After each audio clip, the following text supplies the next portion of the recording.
Welcome to the Essence of Homeschooling podcast, brought to you by the umbrella school, Start Academy. We empower and equip you to cultivate the authentic homeschool lifestyle where freedom and relationships rule. Hello, welcome back. Today, Kim and I, Michelle, are here to share some tips and tricks for active, engaged learning, hopefully to help kids focus, at least on a few things, right? Whether it's help with just homeschooling one child or juggling several, we hope you will find this conversation helpful and encouraging. Yes, and we've had a lot of questions coming in on a lot of different areas. And so today we wanted to dial it down and talk a little bit more specifically about middle or high school kids.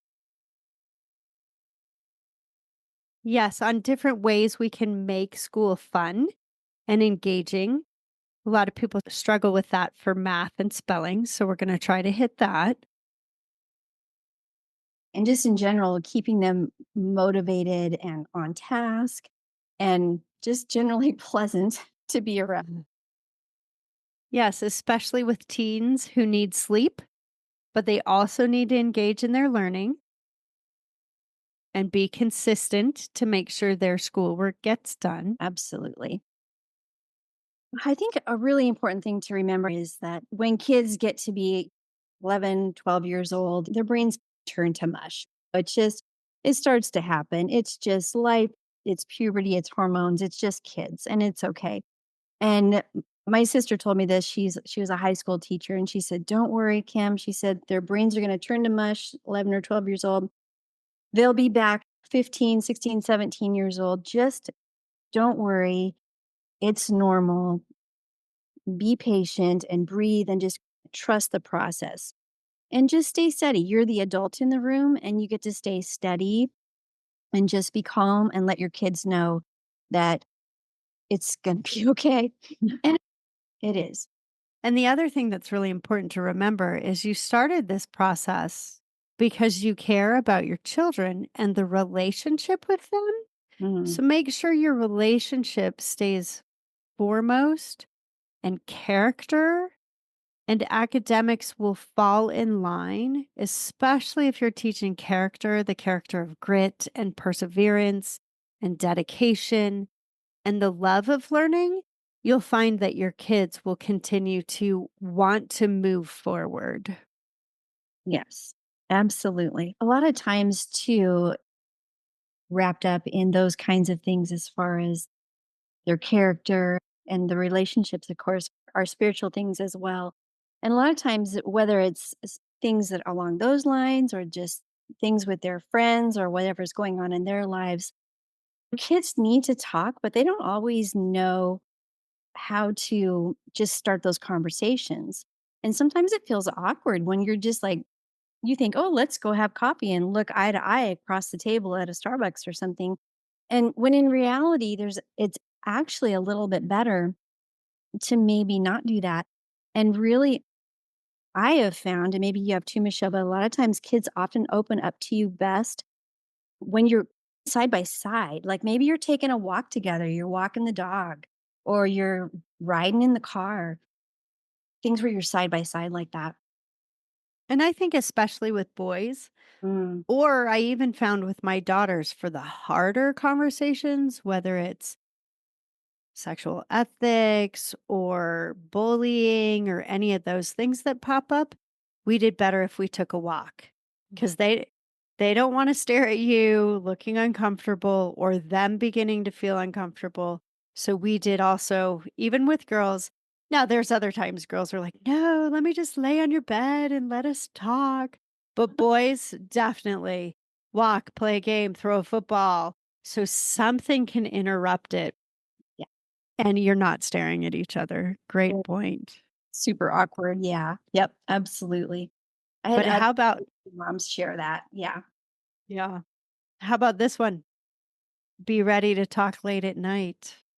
Oh my goodness. That was another tip from another boy mom. I think her child was 11 at the time, and my kids were pretty little, like 4 and 6. And she said to me, "You got to be here for it." She said, just prepare yourself. You're going to be so tired. And that's when they're going to want to talk late at night, like in the dark, or you're popping your head in just to say goodnight. And they're like, Mom, well, I want to talk to you about such. And really, it's such a privilege, isn't it? Mhm. When they do that, it's such an honor to be like invited into their space.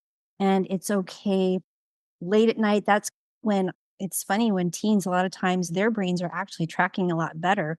And so it's great. And so getting yourself to go, okay, this is it. This is parenting. I'm here for it. And leaning into that and saying, thank you, Lord, that I have this opportunity to connect with my kiddo. That's a great point, and I know for those of you out there, I have a large family, 5 kids, and the age span was pretty much toddler to teen. So Mm. there were times where I thought, "Wow, we're not gonna do this. I can't keep up for it." But if they're talking to me, I wanted to keep that. So it was the delicate balance. Sometimes it was letting the middle grade kids or the still elementary kids play with the toddler Mhm. in the morning so that I could maybe catch a few more winks of sleep after being up late with the high schooler, but it's worth it. Or sometimes you just send the toddler into the high schooler in the middle of the day and you get a break from both who are actually acting like toddlers, but they're there for one another in that. So it's important and it can be hard, but it is absolutely worth it. 100% worth it. And Yeah. that's a big thing too. When you have those conversations, a lot of people are like, "Oh, my kid keeps me closed out." Be careful about the being aware of the times you close yourself out and actually assume the best in your kids, that it's not that they want to close you out. These are hard conversations and they don't know how to start them. So, like Kim said, the car rides, the dark is a really good one, side by side on a walk or things like that. But do your kids want these times with you? They just don't know how to start them. Right. To remember is that we all do have bad days. Adults, we all have bad days. Everybody does. Everybody needs some downtime and some time to pull ourselves together sometimes. And I think that was one thing that I talked to my kids about a lot was it's okay. We all feel mad sometimes. We all feel sad. Sometimes it's circumstances, sometimes it's hormones, just to be honest. But be careful that you're not taking out your general crankiness on the family. If really all you do is need to do is just get some alone time just to pull yourself together and calm down. And that's okay. It's not okay to take out your emotions, your heavy heart emotions, and lash out at your family. Not okay. Pulling yourself aside, giving yourself a timeout in a way, that's okay. Not holding up, not hiding in your room. That's not what I'm talking about. I'm just saying give yourself a break. It's like training yourself to just take a breath and get it together. And that's a good point, too, to teach your kids how to do that because they're going to need it. I know with my kids, they just had so much time together that sometimes they would lash out. And I'd be like, that this is where you could have taken a step back. You needed to take a step back because you could feel it rising in you. And you can just say, I'm not ready to answer that right now. I think I need a timeout. And you can say that. And you can teach your kids how to say that so that they learn how to manage their emotions and that self control piece. We're going back to what we started with is remember, a lot of times it's more than academics, it's character and it's learning and it's the important things of being there in relationship because those last forever. You can actually learn all you need to learn for high school you can really learn it in a year. One study said, I'd have to go back and find the study. But when you're ready to learn it, you can learn it. Hmm. And it's fascinating, even with one of my kids off at college. Science was a harder topic for us to really nail down and get into history, literature, a lot of that stuff I'm great with. But The science was harder, but now she's majoring in physics and doing great. Who knew, right? It's like Stacy's daughter not liking they didn't like math at the beginning, right? And now she loves math. Go You figure. just never know. You never know. That's so true. For your next point, I see, Kim, loosen the reins. Let them try their wings, right? If I wasn't the science person, Stacy wasn't a big math person. Not that we're not capable of some of that, but it wasn't what we fell into naturally. And so when you start to let them learn it on their own, it's amazing what can happen. It really is. And that's academics, or that's even in relationships, or thinking through what they believe i- in terms of spiritual things. Is all these kinds of things, and giving them the freedom to think things through. And it is good to think things through and to know why you believe what you believe, or why you like a certain subject or not. Then they might surprise themselves, they might surprise you. And that's okay. I think the overall point here is that we want our kids to know that my mom and dad trust me to try stuff out, and they have confidence in me. So I can have confidence in myself as well to try things out. And it's great because they can do this in a safe environment where they have this safety net, right? So if something falls apart, it's not literally the end of the world, anything like that. And so giving them responsibility to go ahead and pursue what interests them, or responsibility to what do you believe about this or that, or what do you think about relationships and things like that. So encouraging them to take responsibility for themselves, I think, is important.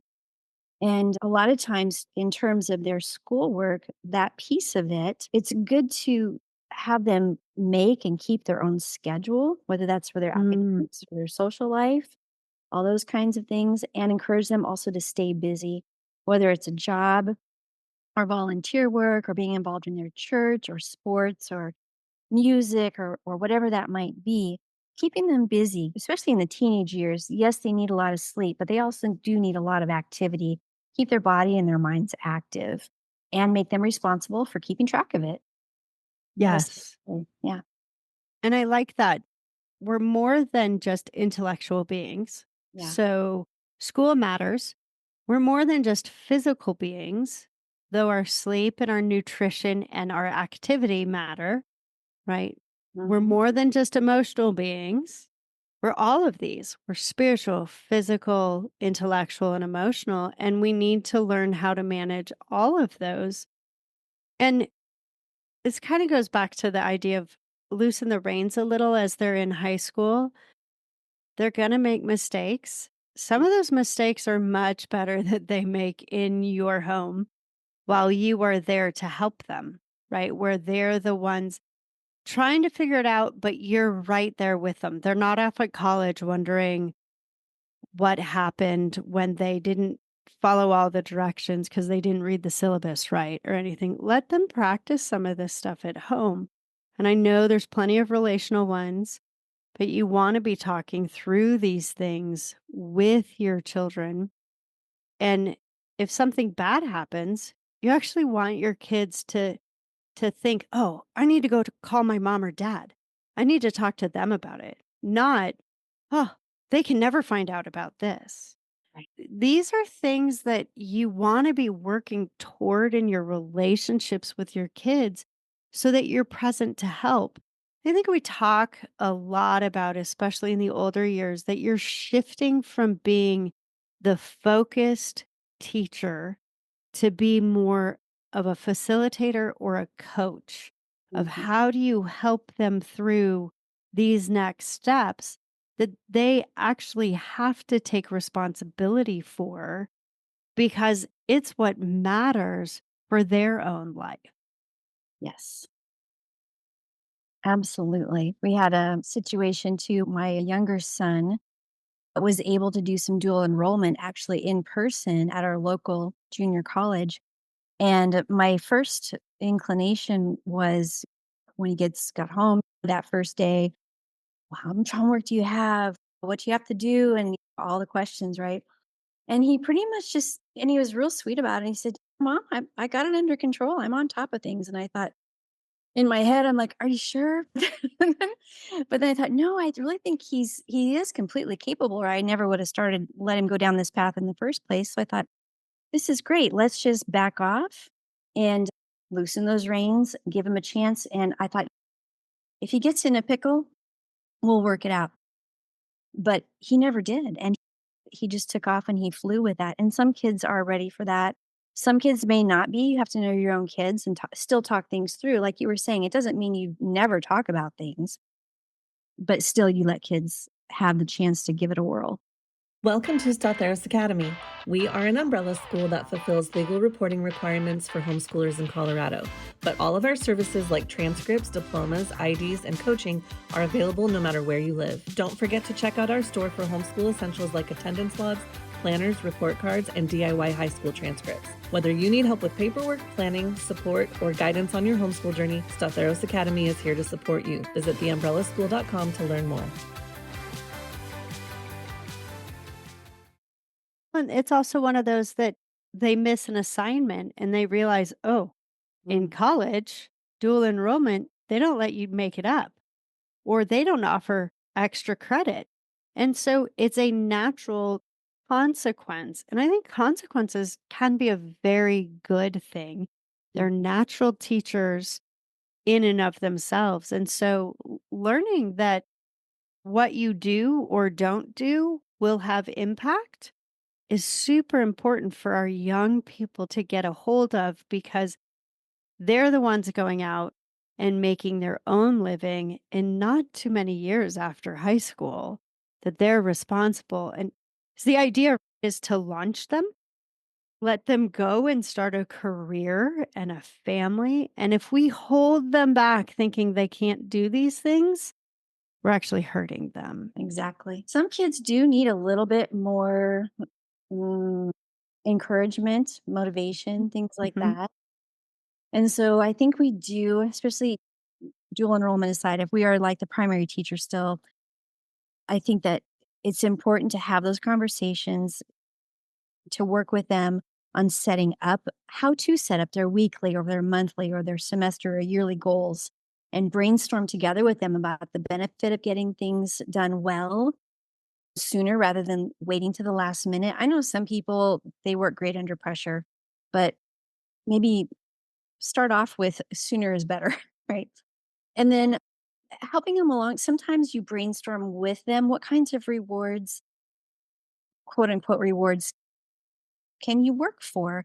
Even with myself, I tell myself, oh, if I get all of my house cleaning done for the day or whatever jobs I have to do later on this afternoon, I'll have the time to go grab a coffee with a friend. And so we do it as adults, right?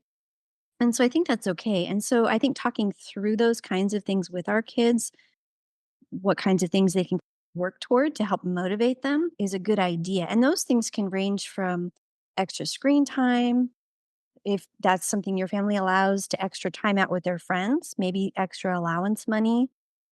Maybe you spring for a pizza party. Maybe you let them sleep in a couple hours later or let them stay up later at night. I think it helps to think of their love language as well. Like maybe words of affirmation is all that they need. Wow, you did a fabulous job. Way to go. Maybe that's something that you personally are focused on, or it's quality time. If you get done with your math, we'll have time to go grab coffee together. Clearly, I like coffee, or whatever the other love languages are, to focus on those things as well as positive motivation for your kiddos. It's also important for it's the positive motivation, but it's also reminding them that they need to stay focused. And Mhm. if they stay focused, these good things can happen. And then it is also one of those ways to make something that's not very fun, right? I don't want to finish my math sometimes. My kids don't want to finish the math, but can they do it? Can you make a game, right? Sometimes games and contests work well.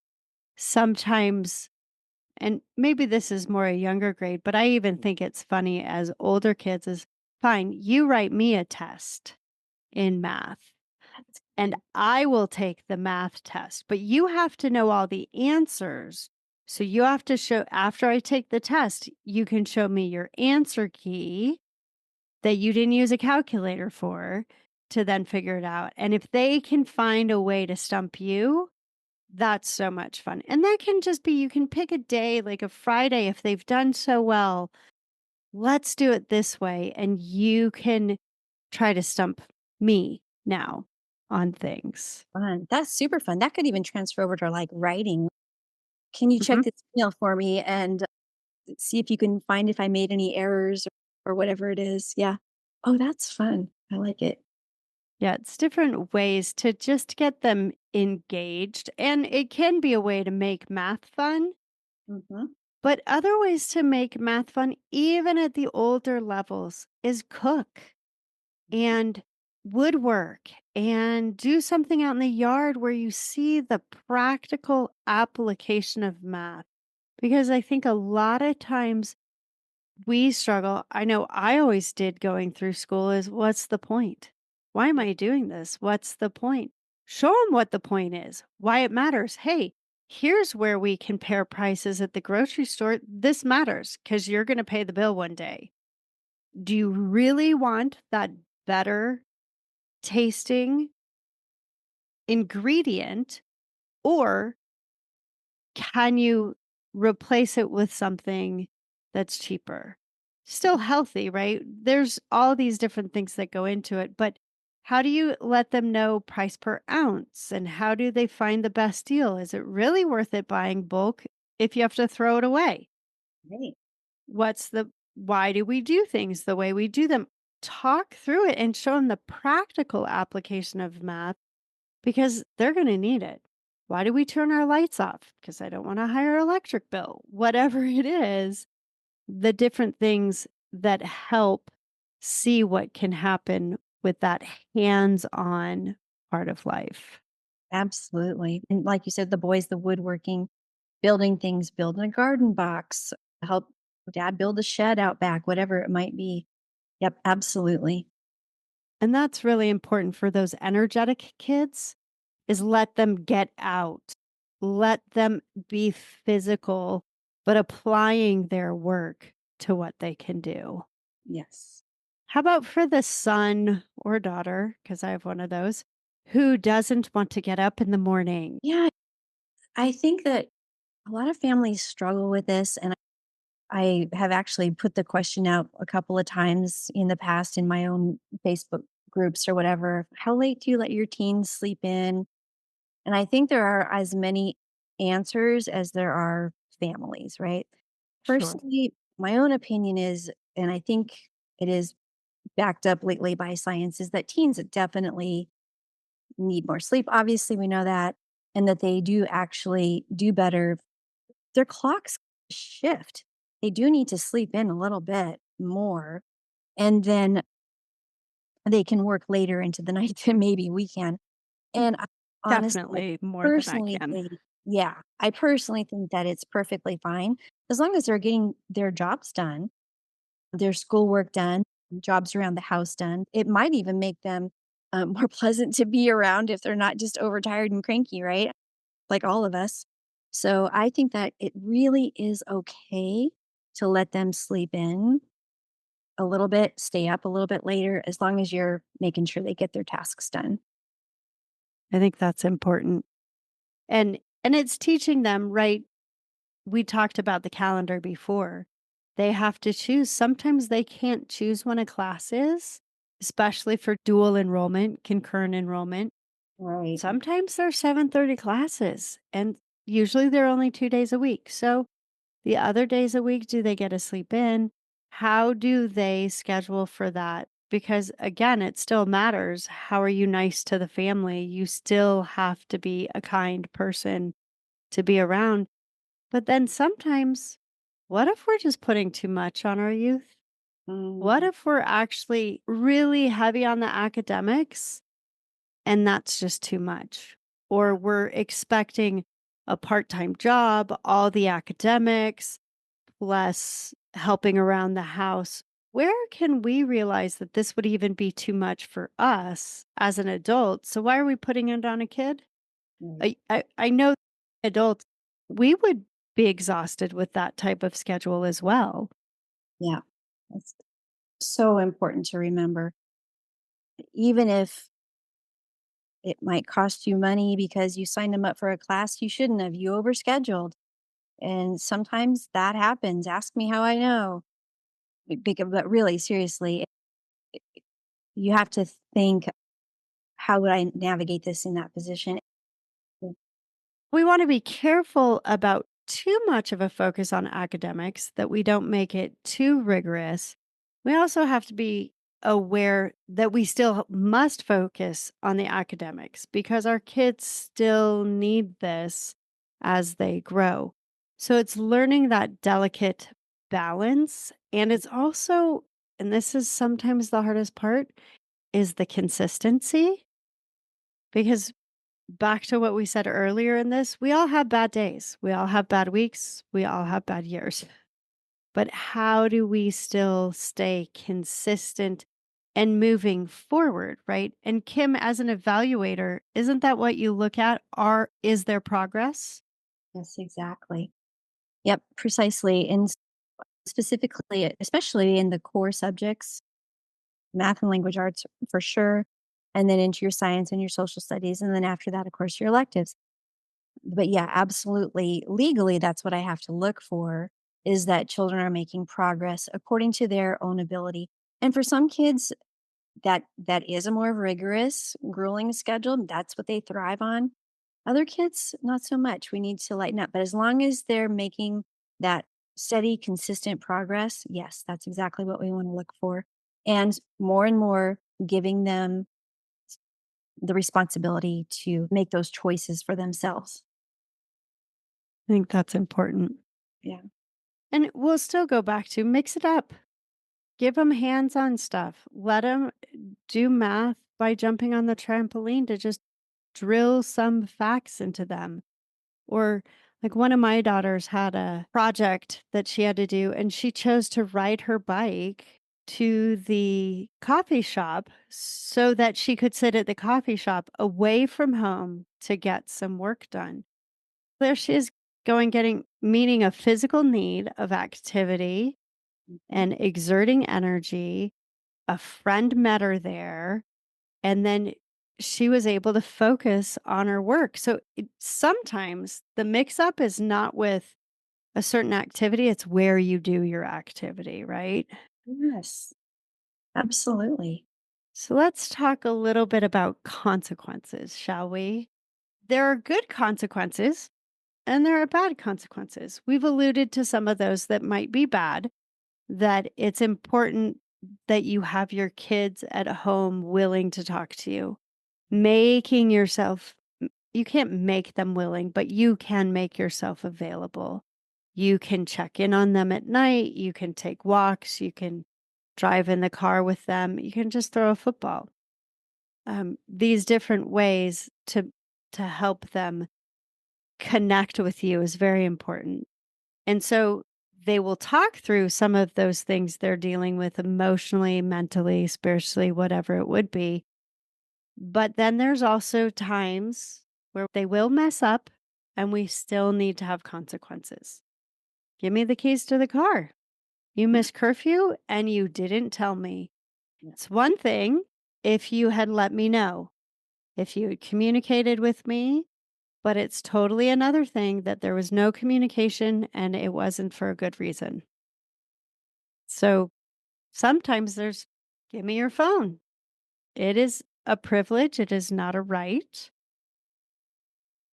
Mhm. No screen time, no games, no family movie night, right? It may mean everybody feels the punishment, but at the same time, this is what happens. Consequences impact more than the person getting the consequence. It impacts a family, it impacts people around them. Sometimes it does. And I think it's done too in a way, not angrily. And I think that it's definitely more of a, I like the whole love and logic system Mm. of parenting. Boy, that's really sad. You can't take the car tonight. Boy, that's a bummer because we forgot to communicate with me. I'm really sorry. That's too bad. Hopefully they together next time, but you say something in a nice way, right? In a good tone of voice and not being snarky or anything like that, or in your face, anything like that, but just being very matter of fact. And life has consequences at times. Yes. But then here's a positive one. If they get their work done, let them stop. Let them go play with a friend.